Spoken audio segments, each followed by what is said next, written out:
여러분, 한 주간도 신앙의 삶을 잘 사셨지요? 신앙의 삶을 잘 사셨죠? 여전히 세상은 시끄럽습니다. 정치적으로도 마찬가지고 경제적으로도 많은 일들이 있고 검찰, 법무부 말들이 많습니다. 잠잠할 날이 없습니다. 그런데 그런 시끄러운 상황이 뉴스에서 나오는 세상살이에만 있는 것이 아니라는 게 문제죠. 우리 각자의 삶 속에서도 소박하고 개인의 삶 속에서도 계속해서 여러 가지 일들이 계속 터집니다. 문제가 생긴다는 것이죠. 그 문제가 한 가지가 아닙니다. 다양한 문제가 생기죠. 여러 가지 일들이 복합적으로 서로 영향을 주고 일어나기 때문에 이게 한 가지 일이라고 단정 지을 수가 없습니다. 정서, 감정적인 문제, 그거 혼자 오나요? 경제적인 어려움과 같이 오기도 하고요. 또 몸의 건강과도 같이 오기도 하고요. 또 세상에서 여러 가지 변화들과 함께 오기도 하죠. 몸의 변화가 잘 적응이 안 돼가지고 참 힘든 시기를 보낸 분들도 있습니다. 문제, 말하면 말할수록 끝이 없는 그런 상황 속에 우리가 살아가고 있습니다. 인생이 무엇이냐고 물은다면 우리는 문제라고 답을 할 수 있을 것 같습니다. 그런데 여러분, 그런 상황 속에서 신앙과 믿음으로 산다는 것은 무엇을 의미할까요? 문제가 많이 일어납니다. 이 문제 해결하면 또 다음 문제가 기다리고 있습니다. 또 이 문제 다 적응하고 나면 그 다음 문제가 또 일어날 겁니다. 그렇다면 신앙으로 산다는 것은 무엇을 의미하는 것일까요? 그것이 과연 단지 교회 다니는 것, 교회 가서 주일 예배 드리는 것만 그것을 의미하는 것일까요? 이미 제가 묻는 질문 자체에 그것은 답이 아니라는 말이 포함되어 있지 않겠습니까? 우리가 기도해야 합니다. 성경 열심히 읽어야 되지요? 그러나 그렇다고 해서 기도하고 성경 읽는 것 자체, 그것만이 모든 사람, 모든 평범한 우리 모두에게 그것이 신앙의 완성이라고 할 수도 없는 겁니다. 신앙으로 산다는 것이 무엇일까요? 신앙을 산다는 것은 예배를 통해서 또 말씀과 기도를 통해서 기본적으로 하나님을 체험한다는 뜻입니다. 근데 거기서 끝나면 안 되고 그것이 매 삶의 순간 속에 적용되어지고 또 그것이 그렇게 살아가는 그것이 신앙생활이겠죠, 당연히. 그러니까 기본적으로 예배 생활, 말씀 생활, 기도 생활은 너무나 중요한 것은 분명한 사실입니다. 왜냐하면 그것이 그 과정과 시간을 통해서 하나님을 체험해야 되고 그 체험된 하나님이 매일의 삶 속에서 먹고 살아가는 모든 경제활동 속에서 나타나야 되기 때문에 그렇습니다. 이건 마치 이런 것 같습니다. 우리가 세상에서 살려면 에너지가 있어야 되지 않습니까? 에너지가 있으려면 뭐 해야 돼요? 먹어야 되죠, 그죠? 먹어야 되고 또 그것이 내 속에서 잘 역할을 할 수 있도록 운동도 해야 합니다. 그런데 이 몸만 에너지가 필요한 것이 아니라 지식도 필요하죠, 그죠? 지식이 있어야 그것이 또 하나의 에너지가 되어집니다. 그래서 공부하는 거 아니겠습니까? 지식도 쌓고 신문도 읽고 책도 읽어가면서 교양도 하고 유튜브에 있는 여러 가지 지적인 여러 가지 강의들도 들어가 보면서 하는 이유가 뭡니까? 그것이 나의 삶에 에너지가 되어지기 때문에 그렇습니다. 내가 그걸 안다, 이게 중요한 게 아니고 그걸 가지고 세상을 다시 한번 살아갈 수 있는 에너지가 되어지기 때문에 참 중요한 것이지요. 건강도 쌓고 또 지식도 쌓고 또 내 마음의 정서도 계속 쌓아가야 합니다. 상처 입은 내 마음을 여러 가지 문화와 예술과 이런 것을 통해서 좀 부드럽게 만들 필요도 있겠죠. 그렇게 준비해서 결국 아름다운 모습으로 살아가는 겁니다. 인생을 공부해야 한다, 무엇을 가졌다가 중요한 것이 아니라 그것을 가지고 내 분량만큼 가지고 그것을 가지고 아름답고 멋지고 그리고 가치 있게 살아가는 것이지요. 분량이 크면 클수록 큰 대로, 또 그렇지 않고 분량이 작으면 할 수 없죠, 그러나 그걸 가지고 적은 거 가지고서라도 아름답고 멋지고 가치 있게 살아가야 하는 것입니다. 학생들이 공부를 합니다. 중간고사를 보고 또 기말고사를 봅니다. 당면한 목표치가 있습니다. 열심히 공부하는데 해야 합니다. 열심히 공부해야 되죠. 근데 그 이유가 뭡니까? 내가 좋은 성적을 얻었다. 이게 목적이 되어지면 안 되는 거죠. 큰일 납니다.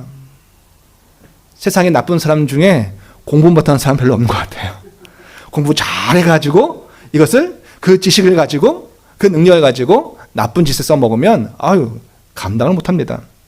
공부 자체가 목적은 아닙니다. 그죠? 공부하는 이유는 뭡니까? 그런 지식을 가지고 준비해서 정말 아름답게 사용해야 되어져야 되겠죠. 아름다운 사람, 가치 있는 삶을 살기 위해서 미리 준비해 보는 겁니다. 세상을 좀 제대로 알기 위해서 세상이 어떻게 구성되어져 가고 있고 경제가 어떻게 돌아가고 있고 또 인간의 몸은 어떻게 움직이고 있는지 좀 알고 있으면 좀 더 깊이 관여해서 살 수가 있기 때문에 그렇겠죠. 세상이 어떻게 돌아가는지 알아야 되지 않겠습니까? 그러니 공부하는 겁니다. 그러니까 지성이 필요하고 공부가 필요하고 그러기 위해서는 단기간에 좀 몰입해서 해야 할 훈련의 과정도 필요한 거겠죠. 마찬가지입니다. 예배 생활도 그렇고 말씀 생활도 그렇고 기도 생활이 그렇게 중요한 것이 왜 그렇습니까? 그걸 가지고 내 안에 하나님의 에너지를 쌓아 놓는 겁니다. 하나님을 만난 경험을 내 안에 유지해 보는 겁니다. 그 체험을 간직해 보는 겁니다. 그리고 그것을 땅에서 살아가는 거예요. 이 땅에서 상처받고 정말 외면당하고 낙심하기 쉬운 이 세상 속에서 그 하나님 만난 체험을 가지고 예배를 통해서 만나고 말씀을 통해서 만나고 기도를 통해서 만난 그 하나님을 체험한 걸 가지고 힘있게 살아보라는 겁니다. 그러나 예수 믿는 게 왜 나쁜 겁니까? 정말 아름답고 하나님이 우리에게 참 아름다운 원래 하나님이 사시는 그 모습을 우리에게 부여해 주시고 선물로 주신 거 아니겠습니까? 그렇게 체험한 하나님을 매일의 삶 속에서 적용하며 살아가는 것, 그것이 우리 속에 힘이 되어집니다. 오늘 예배 한번 잘 들으시고 오늘 말씀에 깊이 빠져보고 기도 속에서 하나님의 만지심을 경험하고 때로는 그 기도 속에서 하나님 나를 눈물 나게 하실 수도 있고 또는 회개하실 수도 있는데 그 체험이 우리의 삶을 이기게 하는 미천이 되어지는 거죠. 이것 가지고는 안 해. 내가 포기 안 해. 내가 그걸 가지고 내가 낙심할 것 같아? 내 마음속에 하나님이 단단히 붙잡아 주시는 미천이 생기는 겁니다. 그러니 오늘 이 시간도 아주 중요한 것이죠. 그래서 기독교인이라면 예수 믿는 사람이라면 동일한 삶의 태도가 나와야 하는 겁니다. 그냥 당면한 현실을 어떻게 빨리빨리 처리하는 것이 중요한 것이 아니라 기독교인이고 예수 믿는 사람이라면 여러 가지 적용은 좀 다를 수 있어도 큰 틀에서는 같은 삶의 태도가 나올 수밖에 없는 거죠. 누군가 우리에게 이렇게 묻는다고 생각해 보십시오. 신앙으로 살고 있습니까? 이렇게 묻는다고 생각해 보십시오. 그것은 이렇게 번역할 수도 있을 것 같아요. 우리의 삶에 어떤 특정한 원칙과 근거가 있어서 그렇게 살아가고 있습니까? 라는 말이 되겠죠. 그냥 지금 돈 많이 법니까? 지금 건강합니까? 지금 명예를 얻었습니까? 이게 신앙이 아니고 지금 삶을 운영해야 하고 나의 삶을 살아가게 하는 근거와 원칙, 신앙이라고 하는 근거와 원칙이 당신에게 있습니까? 라고 묻는 거예요. 그러니까 오늘 아까 제가 처음 질문하지 않았습니까? 한 주간 동안 신앙으로 잘 사셨겠지요? 묻는 얘기는 힘들어도 그 삶의 원칙과 근거를 그 체험한 것을 가지고 하나님을 인하여서 살아보려고 애쓰는 것, 그러다 넘어지고 또 넘어지고 그러다 또 일어나고 또 기도해보고 하나님께 도움을 구하는 그 삶을 우리가 가져왔지요? 라고 하는 것이겠죠. 그래서 오늘은 이 신앙이 우리에게 주는 아주 특정되어지는 그 관점과 근거가 무엇인지에 대해서 너무나도 잘 보여주는 본문의 말씀입니다. 오늘 말씀은요. 그 말씀을 함께 나누면서 우리가 은혜를 나누고자 합니다. 오늘 본문에서 사도 바울은 너희라고, 여기 너희는 데살로니가 후서, 그러니까 데살로니가 지역에 있는 교회에게 두 번째로 보낸 편지라는 뜻이죠. 그러니까 데살로니가 지역의 성도들을 향하여서 지금 하나님께 감사한다라고 얘기합니다. 그리고 그 이유가 3절 후반절에 나오는 겁니다. 우리 한번 3절 읽어보겠습니다. 시작. 형제들아, 우리가 너희를 위하여 항상 하나님께 감사할지니, 그 이유가 뭐예요? 이것이 당연함은 너희의 믿음이 더욱 자라고 너희가 다 각기 서로 사랑함이 풍성함이니, 풍성함 때문이다 라는 겁니다. 쉽게 얘기해서 나 사도 바울이 너희가 복음을 전하고 이 교회 세우고 너희 끊임없이 기도하지만 너희를 위해서 크게 감사하는 이유가 너희의 믿음과 사랑이 점점 커져간다는 거예요. 점점 풍성해져 간다. 그것 때문에 내가 하나님께 감사한다는 겁니다. 그러면 인생이 이 땅에 살아가면서 서로 감사하죠. 미국 사람들, 영국 사람들, 영어권 사람들은 기본이 땡큐입니다. 감사. 기본이 다른 사람이 나에게 떨어진 물건 하나 들어주는 것 자체도 표해줘야 되는 거예요. 그것을. 감사합니다. 어릴 적부터 그걸 교육시킵니다. 누군가 도와줬다 한다면 그것에 대한 분명한 고백, 감사합니다. 감사의 크기는 말로 때울 수도 있고 뭐 다른 걸로 대체할 수도 있고 하지만 기본적으로 감사가 들어가야 되는 것이죠. 그게 다 기독교 문화권에서 나온 거 아니겠습니까? 그런데 여러분, 성도가 가지는 기본적인 감사의 이유는 무엇일까요? 부자가 되어져서 감사할 수도 있어요. 인생살이가 삶의 형편이 옛날보다 훨씬 더 나아졌기 때문에 내가 감사합니다 이렇게 얘기할 수도 있습니다. 몸이 나아가지고 건강해져서 감사합니다라고 얘기할 수도 있어요. 그런데요, 그런 쪽으로만 흘러가면 복음은 힘을 잃어버립니다, 여러분. 물론 그것도 감사해야 되죠. 그런데 우리의 감사가 내가 건강해지고 몸이 더 좋아지고 돈이 많아지고 높은 위치에 올라가고 이런 것이 근거해서 나온 감사뿐이라면 복음 힘을 잃어버려요. 복음이 세상 속에서 별게 아닌 거가 되어져요. 무엇입니까? 감사의 이유가 무엇입니까? 성도가 우리가 저와 여러분이 늘 하나님께 감사해야 할 이유는 무엇이에요? 너희의 믿음이 더욱 자라가고 있고 너희가 더 각각 서로 사랑함이 풍성해진다고, 이것이 진정 성도가 하나님께 감사해야 할 이유입니다. 하나님을 향하여서는 믿음이 커져가는 것이고요. 또 서로 사람들 향하여서는 사랑이 더 커져가는 겁니다. 이 굉장히 가슴 아픈 얘기예요, 사실은. 왜냐하면 상황은 더 안 좋아졌어. 물질은 손해를 봤어요. 그리고 애씀이 더 많아지고 공고해지기도 합니다. 그런데 하나님을 향하여서 믿음이 더 커져가고 사랑이 더 많아진다면 그게 뭐예요? 감사의 이유가 되어지는 거예요. 미치고 팔짝 자빠지는 떨어집니다. 이게. 성도들이 세상 사람 참 이해 못하는 게 뭐냐면, 어떻게 그런 극심한 상황 속에서 형편이 다 망가졌고 다 파괴되어졌는데도 불구하고 저 사람은 여전히 감사가 있어. 세상이 이해를 못하는 거예요. 세상은 점점 쌓아놓고 그걸 가지고 감사한다 그래요. 그런데 성도는요, 어떤 상황 속에서든지 배움이 있고 알게 되어지는데 하나님을 향한 믿음이 더 커졌어요. 그러면 감사가 나오는 거예요. 사랑이 더 커져갔어요. 풍성해졌어요. 그러면 감사가 나오는 거예요. 세상이 뭐라고 이거를 말하고 분석할 수가 없는 겁니다. 여기에 복음의 능력이 있는 거죠. 모르겠습니다. 다른 동네에서는요, 교회 안이라고 할지라도 다른 동네에서는 돈 많은 것을 자랑하고 많이 배운 것을 자랑할 수는 있어요. 그러나 신앙세계 속에서는, 참 신앙세계 속에서는요, 다른 것에 대한 감사보다는 뭐요? 믿음과 사랑이 더 커져가는 그것이 우리의 제일 된 감사의 이유입니다. 여러분, 작년보다 올해 내가 하나님을 향하여서 더 믿음이 커져가고 있고 성도를 향하여 우리가 서로를 향하여서 사랑이 커져가고 있다면 여러분, 그 충분히 감사의 이유가 되어지는 겁니다. 다른 사람과 비교할 필요 없어요. 작년보다 내가 좀 더 나아졌다면, 뭐가? 형편이 아니고 하나님에 향한 믿음과 사랑이 조금씩 더 나아졌다면, 야, 내가 은혜 받은 것이고 그것이 나의 감사의 이유가 되어지는 겁니다. 성도들을 위한 이런 하나님께 감사의 기도, 언제 그런 기도가 나올까요? 똑같죠. 하나님께서 우리의 성도의 삶의 형편을 돌아봐 주시는 것도 감사합니다. 여러분, 제가 여러분을 위해서 기도하겠죠. 저도 여러분을 위해서 기도합니다. 하나, 우리 성도들의 삶이 형편들이 나아지게 해주시고, 아픈 자 치유해 주시고, 또 너무 삶의 물질로 궁핍한 자 하나님 회복해 해주시기도 기도합니다만, 그러나 더 큰 기도는 하나님, 저들의 믿음과 저들의 사랑이 더 풍성해져서 그것이 어디 있든지 자신의 삶을, 자신의 정체와 자신의 가치를 알고 기뻐할 수 있는 자가 되게 해달라고 기도하지 않겠습니까?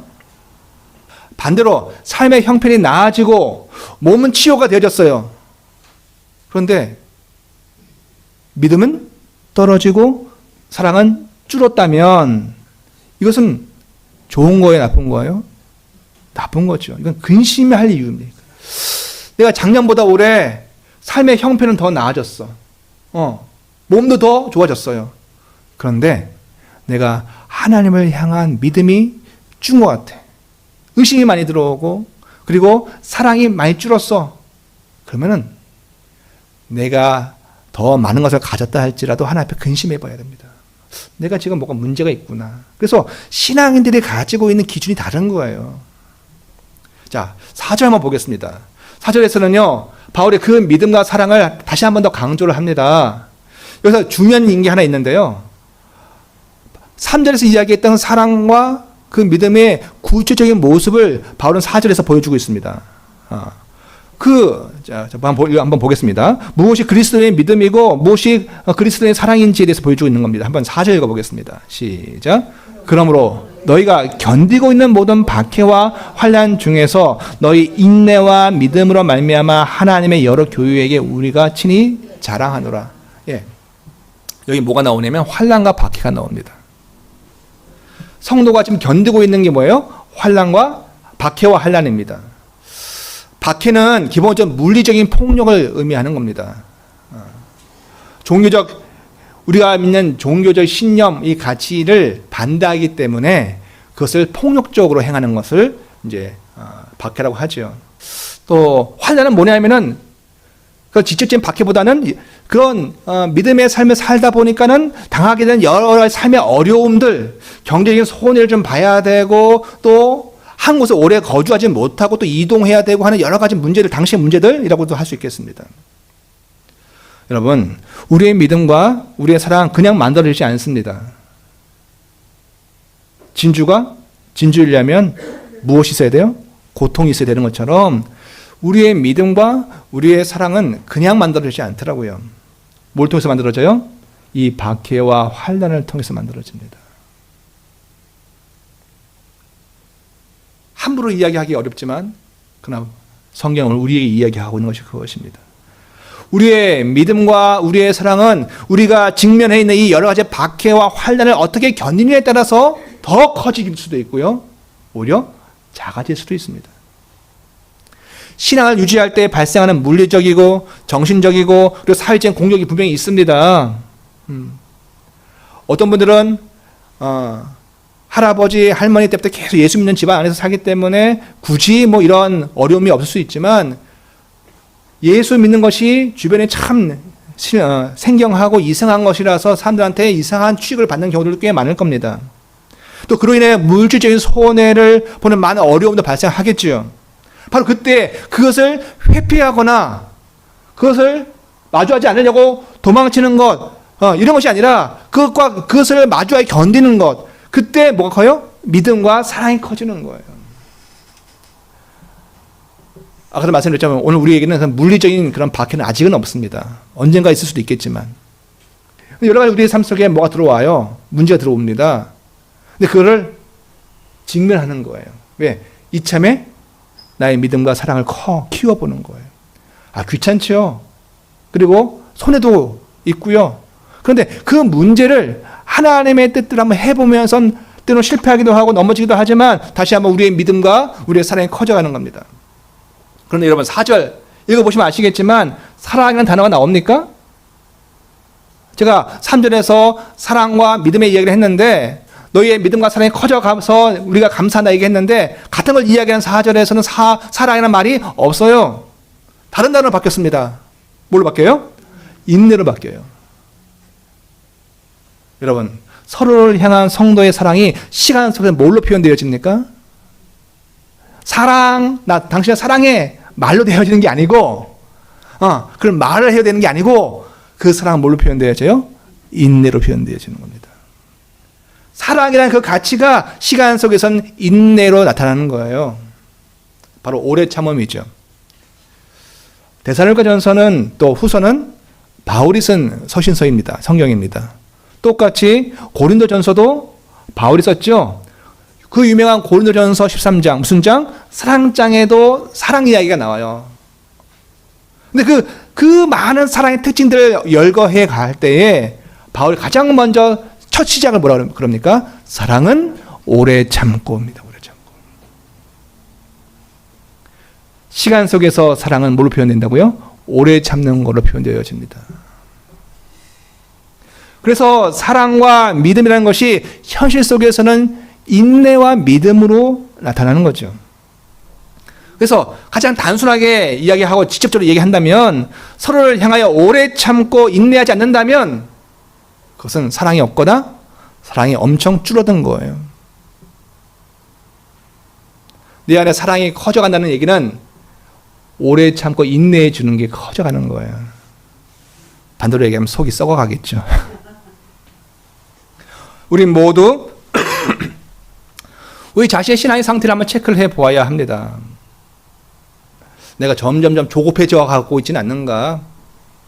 내가 점점 급해져 가고 있지는 않는가? 내 속에 사랑이 커져가야 되는데 오래 참음과 인내가 점점 줄어들어 가고 있지는 않는가? 그래서 내가 지금 하나님께로부터 지금 뭔가 문제가 하나님과의 관계 속에서 문제가 생기는 것이죠. 자, 이제 5절 한번 읽어보겠습니다. 시작. 이는 하나님의 공의로운 심판의 표요 너희로 하여금 하나님 나라에 합당한 자로 여김을 받게 하려 함이니 그 나라를 위하여 너희가 또한 고난을 받느니라. 제가 성경을 한두 번 읽었겠습니까? 뭐 영어 성경도 읽고 헬라 성경도 읽지 않겠어요? 근데 다시 이렇게 읽어보면요 어려워요. 죄송한 말씀이지만 저희가 어려우면 여러분도 같이 어려운 거예요. 이 5절에서 어려운 거는 뭐냐면요 첫 단어예요. 첫 단어 뭐예요? 첫 단어 뭐죠? 이는. 이는이 뭐냐? 이게 따라서 내용이 확 달라지는 겁니다. 오히려 4절까지 쉬웠어요. 그래, 사랑이 있어야 돼. 믿음이 있어야 돼. 견뎌야 돼. 오래 참아야 돼. 쉬운 거. 그래, 여기까지 쉬워요. 그나마. 그런데 5절 와가지고 갑자기 이는 하나님의 공의로운 심판의 표래요. 이게 뭡니까? 여기서 이는을 잘못 해석하면 오늘 본문이 우리에게 주시는 어마어마한 하나님의 뜻을 놓치고 말아요. 이는이 뭘까요? 이는 뭔가 지시하는 것인데 무엇을 지시할 거 있을까요? 바로 앞에 바울이 난 자랑한다. 그 이유는 그것이 이는일까요? 예, 그게 아니고요. 여기서 말하는 이는 앞에 나온 인내와 믿음을 얘기하는 거예요. 자, 그러니까 이는 대신에 인내와 믿음을 넣어서 읽어보기 바랍니다. 시작. 인내와 믿음은 하나님의 공의로운 심판이에요. 두 번째는요, 너희로 하여금 하나님 나라에 합당한 자로 여기를 받게 하는 표라는 거예요, 여러분. 제가 말씀을 준비하면서 제가 또 은혜를 받았습니다, 하나님 앞에. 우리는요, 이렇게 생각하기 쉬워요. 내가 믿음 가지고 살아가고, 사랑 때문에 인내하고, 손해보는 것, 그냥 이 현실 속에서, 이 현재 시간 속에서 내가 당하는 여러 가지 어려움, 힘든 거, 그걸로 끝나는 걸 줄 알았어요. 그게 아니더라고요. 우리가 가지고 살아가는 사랑과 믿음, 다른 말로 인내와 믿음은 이것은요, 세상살이 하는 지금 이 시간 우리가 살아가는 삶의 태도만을 이야기하는 게 아닙니다, 여러분. 믿음으로 살아야 돼. 인내로 살아야 돼. 사랑으로 살아야 돼. 라는 것은 지금 이 시간 우리가 어떤 태도로 살아가야 되느냐, 그것만을 이야기하지 않는다고요. 모양도 없고 형체도 없어서 그냥 지나가면 내가 뭘 했나 모르는 사라지는 그런 것을 여기기 쉬운데 그런 게 아니라는 말입니다. 그게 하나님 분명히 오늘 바울을 통해서 우리에게 말씀해 주세요. 결국 우리가 손해보는 장사가 아니라는 겁니다. 이게 여러분과 저와 살아가는 인내와 믿음이 두 가지 역할을 한다는 거예요. 나중에 여러분과 저가요, 신앙으로 가지는 믿음과 인내, 믿음과 사랑의 삶을 살면요, 하나님이 그걸 가지고 두 가지 역할을 해주신대요. 첫 번째는 뭡니까? 그것이 하나님의 공의로운 심판의 표가 된다는 말입니다. 하나님이 장차 심판하실 거, 세상을요.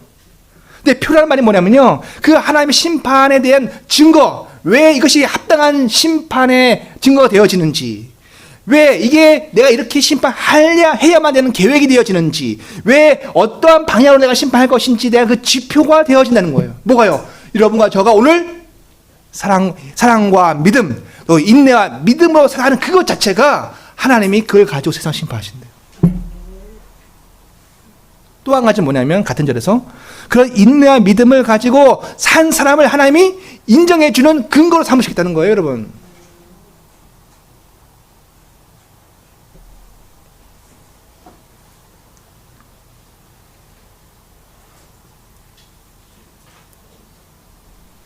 심지어 하나님 나라에 합당한지 분별하기 위해 고난이 온다는 이야기로 되어집니다.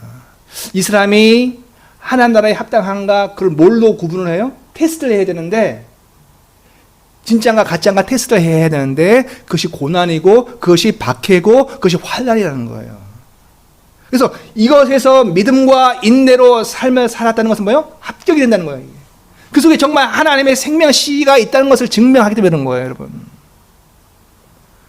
왜냐하면 세상에는요, 믿음 있는 척, 사랑 있는 척 하는 이들이 너무나 많기 때문에 그렇습니다. 어디에요? 교회 안에도 많아요. 가짜가 많다고요. 옛날처럼 물리적인 박해를 받는 입장이라면 교회는 세상 뭘 위해서, 떡고물을 위해서 교회 오는 일은 거의 없었어요. 그죠? 근데 지금은요, 그렇지 않아요. 뭐, 되려고, 줄 끊어진 사람이 되지 않고, 줄을 이어보려고 교회 오는 이들도 많고요. 또, 교회에 와서 믿음이 있는 척, 사랑이 있는 척 하는 사람도 꽤 많이 있습니다. 그렇기 때문에, 무엇을 검증하여 하나님도 걸으셔야 되잖아. 진짜인지 가짜인지. 뭘로 걸러요? 고난으로 걸러요. 박해와 환난을 겪게 하셔요. 거기에서 이 사람이 진짜 그 생명을 가지고 있으면 뭐가 나와요? 믿음이 나오고, 그리고 인내, 곧 사랑이 나오는 거예요. 그것이 우리를 증명하고, 너 합당하다, 합당한 증거를 가졌다라고 인정해 주신다는 말입니다. 우리가 누구인지를 판단해 주시는 시금석이에요. 그러니까 내가 누구인지, 내가 어떤 상태에 있는지 개념을 가지고 이야기하면 쉽지가 않아요. 난 누구다? 이렇게 개념을 가지고 이야기하면은 그 개념이 정말 나 맞아? 라고 할 때 우리가 의심이 들기도 합니다. 뭘 가지고 알아요? 내가 견디고 있는가? 지금 이 상황 속에서도 내가 믿음이 나오고 있는가? 이 상황 속에 내가 오래 참고 있는 이 견딤이 나오는가? 그걸 가지고 우리는 나 자신을 확인할 수 있는 겁니다. 자, 6절은요, 이런 심판에 대해서 구체적인 진술을 합니다. 하나님이 어떻게 심판하시는가? 저는 이걸 보고 참 재미있었습니다. 자, 한번 6절 읽어보겠습니다. 시작. 너희로 환난을 받게 하는 자들에게는 환난을 갚아주시고. 아멘. 여러분, 하나님 어떤 분이시라고요? 세상을 믿음과 인내로 살아가는 성도들에게 고통과 어려움을 주는 사람들이 있어요. 그죠? 그 하나님 그들을 심판하시는데 그가 행했던 그걸 그대로 갚아준다는 거예요. 예. 성도를 괴롭히고 믿는 자들을 고난케 하고 환난케 하는 어떤 이들이 있다면 그 환난을 그들에게 갚아주시겠다는 겁니다. 딱 읽어보면 누가 생각하는 구약에 에스더를 보면은요, 모르드게를 잡아 죽이려고 큰 장대를 매달아 놓습니다. 유대인들은 다 싹 잡아 죽여야 돼. 그런데 거기 누가 오고요? 거기 하만이 자기가 그 목이 거기에 매여 죽습니다. 맞죠? 환난을 받게 하는 자들에게 그 환난을 그들이 갚아주셔요, 하나님이. 여러분, 믿는 자들은 이걸 믿는 겁니다. 내 안에 지금 적개심이 생길 수도 있고요. 용서가 안 될 수도 있고요. 미워함이 가득 찰 수도 있어요. 그런데 그 원수 갚는 거를 누구에게 맡겨요? 하나님께 맡기는 겁니다. 제 말이 아닙니다. 히브리서 10장 30절 이런 말씀이 있습니다. 원수 갚는 것은 내게, 즉 하나님께 있으니 내가 갚으리라 하십니다, 여러분. 또다시 주께서 그의 백성을 심판이라 말씀한 것을 우리가 안다라고 말씀하고 있죠. 제가 구약에서 가장 좋아하는 여성이 누구라고요? 아비가일. 다윗의 아내가 되어졌던 아비가일을 참 좋아합니다. 그런데 아비가일은 원래 누구의 아내였어서요? 나발의 아내였지요. 나발이라는 말 자체가 어리석다라는 뜻입니다.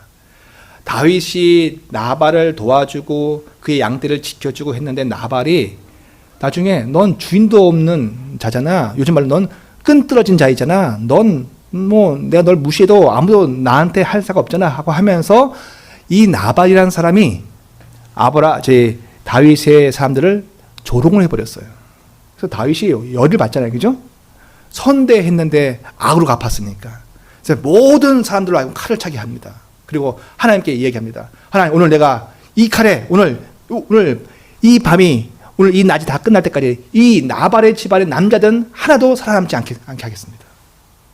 그리고 칼을 차고 진격을 합니다. 그때 아비가일이 긴급하게 이 소식을 듣고 모든 음식을 준비하고 떡을 준비하고 포도송이를 준비하고 건포를 준비하고 막 나아갑니다. 그리고 일단 그를 진정시킵니다. 그리고 하는 말이 당신은 왕이 되실 자입니다.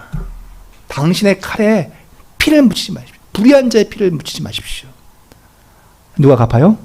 하나님이 갚으십니다. 그때 다윗이 깨닫고 그 분노를 돌이킵니다.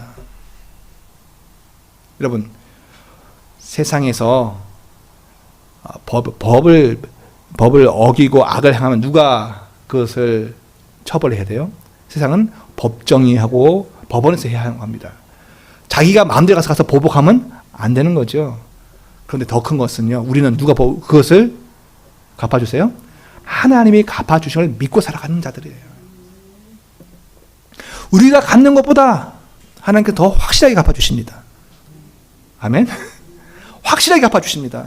그러니 믿고 복수에 붙들려 인생을 허비하면 그것은 믿음으로 살아가는 게 아니에요.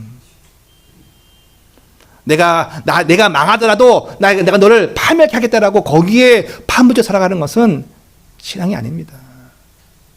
신앙이 아니면 하나님께로부터 참으로 힘겨운 일을 당하게 되어지는 거죠. 여러분, 이게 참 반대가 되어지면 우리가 참 조심해야 될 거죠. 그죠? 반대가 되어진다면. 우리가 누구에게 악을 행했어요. 그런데 내가 회개하지 아니하고 그 원망을 빨리 처리하지 않는다면, 만약 저가 믿는 자고 하나님의 사람이고 성도라면 하나님이 우리를 치신다는 얘기입니다. 반대로 얘기하면. 그래서 뭐 해야 돼요? 빨리 회개해야 돼요. 예수님 말씀하십니다. 적이 지금 2만의 군대를 끌고 오는데 내가 1만으로 저를 지금 맞설 수 있을까? 빨리 파악을 해보라는 거예요. 아니면 빨리 가서 화해를 해야 돼. 어떤 자가 채무가 있어서 나를 법정에 데려갈 것인데 그가 법정 가면 분명히 나 지금 감옥에 징역 10년을 살아야 돼. 안 나면 미가 가지고 화해해야 된다라고 예수님이 말씀하시지 않습니까? 비유로. 마찬가지로 여러분, 성도의 원망이 올라가면요, 하나님이 처리를 하십니다. 내가 뿐만 아니라 내가 누구에게인가 원망을 했다면 빨리 이걸 처리하셔야 돼요. 그래서 회개하셔야 되고요. 자, 7절입니다. 7절 한번 읽어보겠습니다. 시작. 환난을 받는 너희에게는 우리와 함께 안식으로 갚으시는 것이 하나님의 공의시니 주 예수께서 자기의 능력의 천사들과 함께 하늘로부터 불꽃 가운데 나타나실 때에. 5절에서 말한 하나님의 나라에 합당한 자가 그 사람이 지금 받을 보상을 지금 다시 한번 또 이야기를 하고 있는 겁니다. 그러니까 바울의 논리가 뭐냐면은 인내와 믿음이 중요한 표식이 되어져요. 악한 자에게는 심판으로, 성도에게는 하나님이 갚으시는 것으로. 그것을 반복해서 3번 정도 반복해서 같은 것을 강화하면서 이야기하는 구조입니다. 여러분, 이것이 하나님의 공의입니다. 하나님의 믿음과 이 인내의 삶을 산 사람들에게 뭘 주세요? 안식을 주십니다.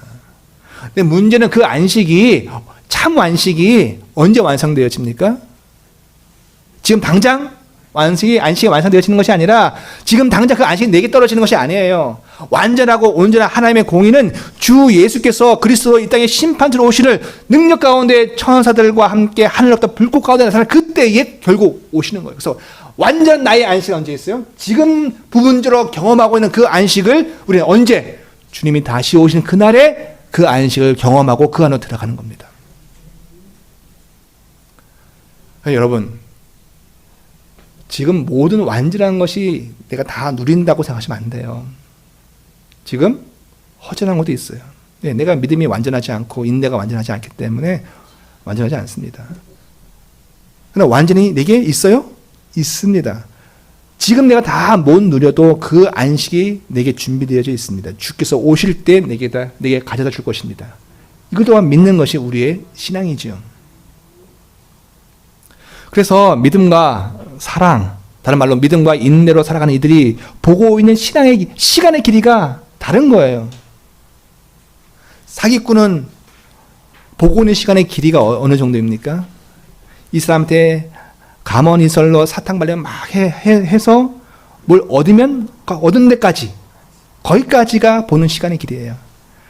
잡혀가지고 감옥에 가는 거는 아예 보지도 않고요, 그죠? 그런데 신앙인이 바라보고 있는 신앙의 길이는요, 10년이 아니라 100년도 아니고요, 주님 오실 때까지 바라보고 살아가는 사람들이에요. 그러니 좀 촐싹거리며 살지 않겠죠. 여유 있게 살 수 있는 거예요. 지금 다 이루어지지 않아도 주께서 오실 때 완성해서 갖다 주실 걸 알기에 뚜벅뚜벅 그 길을 가는 겁니다, 지금. 그러니까 오래 참는 게 일어나는 것이죠. 하나님은 분명 공의로우십니다. 그분은 믿음과 사랑으로 사는 사람들을 반드시 위로하시는 분이십니다. 안식으로 위로하시는 분이십니다. 그러나 그 완성의 시간이 지금은 아닌 거예요. 지금은 부분적으로 우리가 맛보고 경험합니다. 그런데 그 안식이 완성되어질 것을 알고 가는 거예요. 지금 다 받으려고 할 때 가진 욕심이 있으면 신앙생활하기 너무 힘들어요. 지금 내가 다 가져야 되는데 왜 이렇게 비어있는 게 있지? 아니에요. 원래 그게 신앙이에요. 지금은 다 못 가져요. 그런데 완성된 게 이미 와 있는 거예요. 천천히 가시면 됩니다. 이처럼 믿음과 인내, 그리고 인내로 산 사랑 때문에 만들어진 두 가지의 모습이 8절에서부터 또 9절에서도 한 번 더 반복이 되어집니다. 자, 8절 9절 읽어보겠습니다. 시작. 하나님을 모르는 자들과 우리 주 예수의 복음에 복종하지 않는 자들에게는 뭘 내리세요? 형벌을 계속 반복해서 얘기하죠. 9절에서는요. 이런 자들은 주의 얼굴과 그의 힘의 영광을 떠나 영원한 멸망의 형벌을 받으리로다. 아멘. 자, 이런 자들은 인내와 믿음과 반대되어지는 삶을 사는 사람은 어떻게 되는 거예요? 그들에게는 형벌이 오는 거예요. 그죠? 근데 형벌에 우리의 관심 있는 것보다 더 중요한 것은 그의 힘의 영광에서 떠난다는 게 더 큰 겁니다, 사실은. 하나님이 우리를 꼭 형벌 주신다 이런 게 아니라, 죄인들을 형벌 주신다는 게 아니라, 믿음과 인내, 믿음과 사랑에서 떠난 자들은 자신의 그 값대로 하나님의 그 영광에 가까이 할 수가 없어요. 하나님을 가까이 할 수가 없는 자가 되어져. 점점 밀려져 가는 겁니다.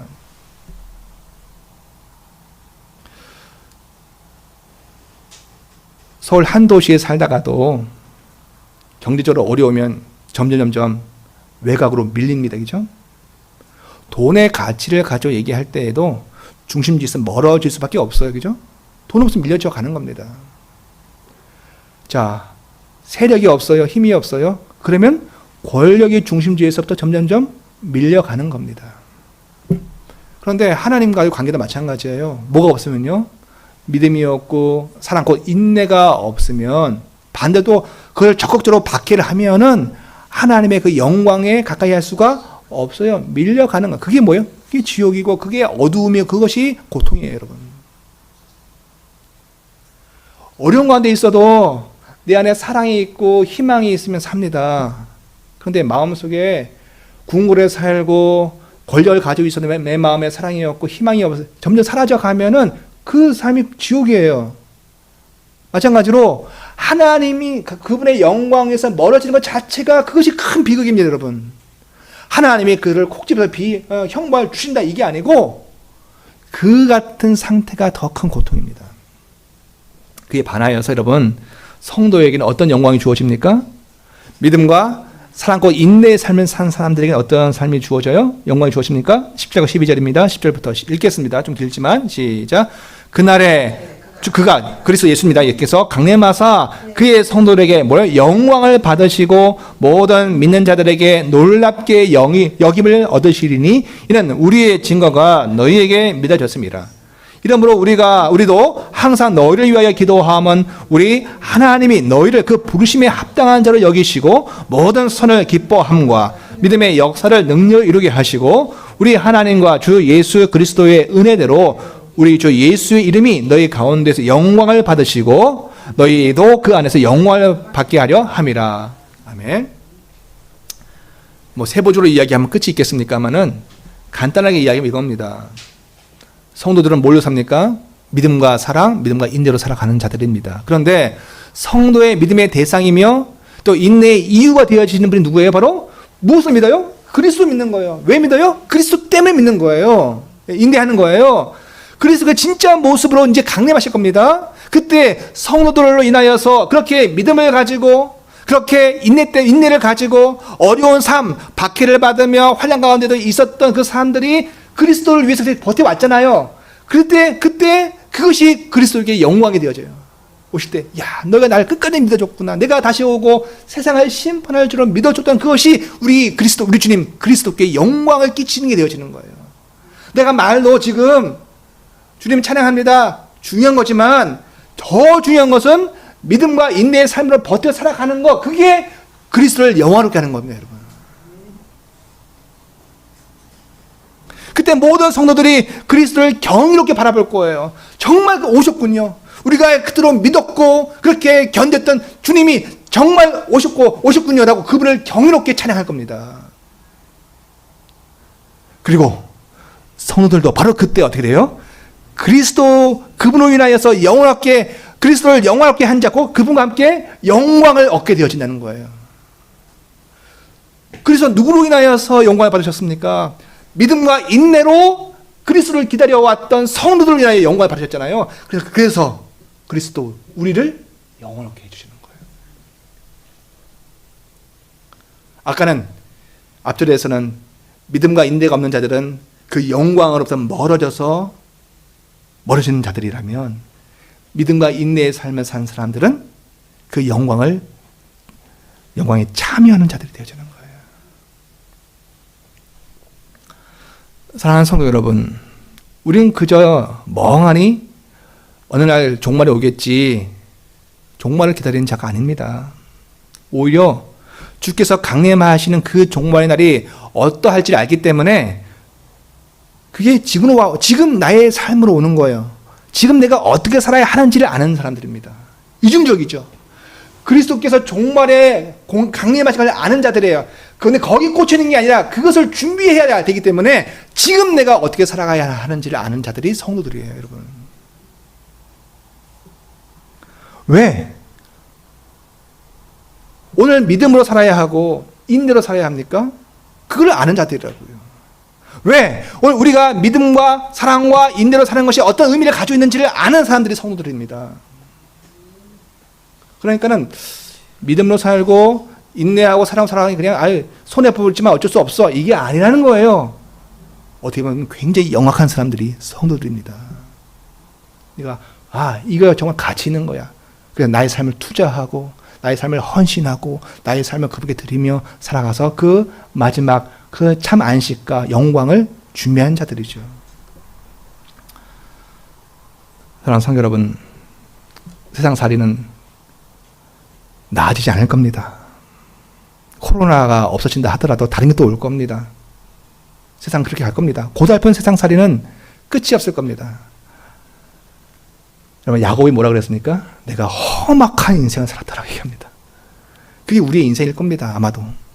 그러나 이 같은 삶의 삶에도 불구하고 우리가 이 땅에서 믿음을 가지고 사랑과 인내의 삶을 살아가는 이유는 다른 데 있습니다. 그것 유지해 가시면서 오늘도 주님 주신 위로하심과 도우심을 충분히 누리시며 또 기다리시며 소망하시며 사시는 우리 모두가 되어지기를 원합니다. 기도하시겠습니다.